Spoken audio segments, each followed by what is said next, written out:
Welcome to This Explainer. Today, we're unpacking Vitalik Buterin's Lean Ethereum roadmap.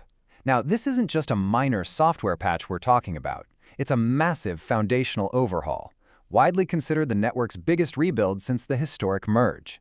If you've been following the blockchain space, you know Ethereum is at a critical crossroads. So we're going to look closely at the plans to completely reinvent its core architecture, all to ensure its survival and dominance for decades to come. Here is the master blueprint we'll be covering today. We'll start with the Lean Ethereum blueprint, break down the 4 pillars of renovation, look at the looming threat of the super drill, check out the high-speed superhighway competitors, and finally dive into the great velocity debate. Let's get right into it. So let's jump straight into part 1, the Lean Ethereum blueprint, and why we're rebuilding the foundation. Think about Ethereum right now as this aging, kind of cluttered mansion.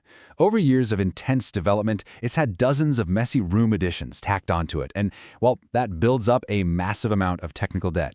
Vitalik Buterin's vision? A complete renovation to systematically transform this mansion into a reinforced concrete fortress. Because, let's be real, you simply cannot build global-scale financial skyscrapers on an aging wooden foundation. It needs to be lean, and it absolutely has to be mathematically bulletproof. Which brings us to part 2, the 4 pillars of renovation needed to actually upgrade the network. This incredibly complex renovation really breaks down into 4 targeted goals: simplification, scalability, privacy, and quantum-resistant cryptography. Notice, we aren't talking about adding flashy new apps here. It's literally about stripping down the clutter and rebuilding these 4 core pillars so the network doesn't become impossibly bloated or expensive to maintain as global data volume goes through the roof. Okay, let's look at the first pillar, simplification. The star of the show here is a cryptographic technique called recursive Starks. Instead of having auditors or network nodes digitally walk through every single room of that cluttered mansion we just talked about just to check if the windows are locked, recursive Starks act like a master control panel. Using advanced math, they instantly prove the entire network is locked and secure.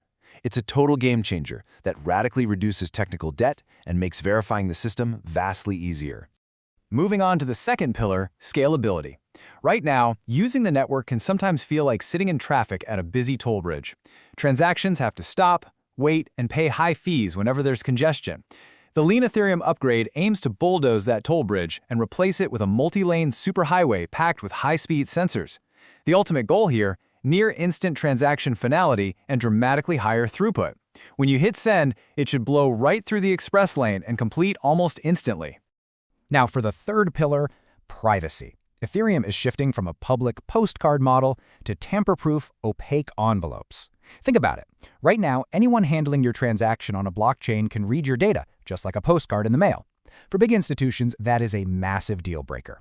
This new opaque envelope model uses math to prove the mail was sent and received perfectly, but the sensitive details inside, totally confidential. This is absolutely crucial for safely bringing major banks, healthcare records, and enterprise systems onto a public ledger. But you might be wondering, why must Ethereum undergo this painful and expensive rebuild right now? That leads us to part 3, the threat of the super drill and future-proofing security. We have to prepare for the quantum computing super drill. Today, Ethereum is like a high-tech bank vault. Hackers only have hand tools, and there's no way they're breaking in. But we all know a quantum computer is coming, a futuristic super drill with insane processing power that will easily cut right through today's cryptography.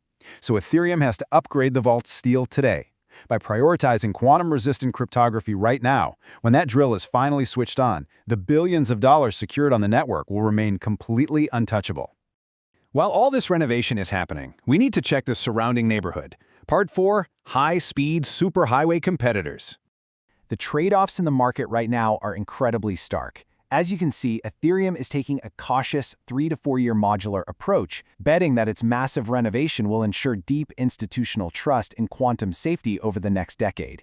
Meanwhile, agile rivals like Solana, Sui, and Aptos, they aren't renovating old mansions. They were built from day one as purpose-built, high-speed superhighways. They offer rapid execution and integrated Layer 1 speeds today.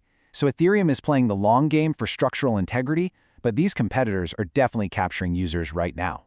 This high-stakes tension brings us directly to part 5, the great velocity debate, structural versus agile. Let's slow down for a second and look at the two camps dividing Ethereum's top developers. First, you have the structural camp. Their argument is pretty straightforward. You simply cannot rush a multi-billion-dollar rebuild. We're talking about a network securing immense global value. They insist this requires meticulous care over 3 to 4 years to safely pour that reinforced concrete foundation. If you rush it just to appease the market, you risk introducing catastrophic bugs or creating even more messy technical debt, which totally defeats the purpose of a lean Ethereum. On the flip side, the Agile camp is pushing hard for speed.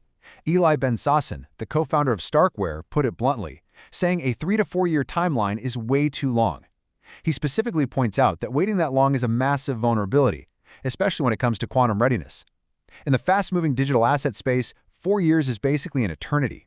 The Agile camp is terrified that moving too slowly will cause developers and users to pack up and leave for those faster rival superhighways we just looked at. Adding to this sense of urgency, former Ethereum Foundation researcher Dankrad Feist agreed that 3 to 4 years is just very slow.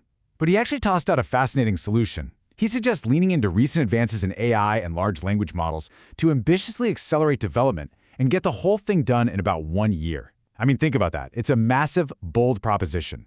Using cutting-edge AI to rapidly verify and deploy the very foundation of a next-generation blockchain. When we map out this timeline, the risks of both approaches are glaringly obvious. On one end, the cautious 3 to 4 year structural rollout. The big risk there is obsolescence, moving at a snail's pace, losing market share, and leaving the vault door vulnerable to quantum tech. On the other end, the aggressive 1 year AI-assisted sprint. The risk there, rushing a flawed build and triggering a catastrophic bug that brings the whole network down. It is an incredibly delicate balancing act between architectural integrity and market velocity.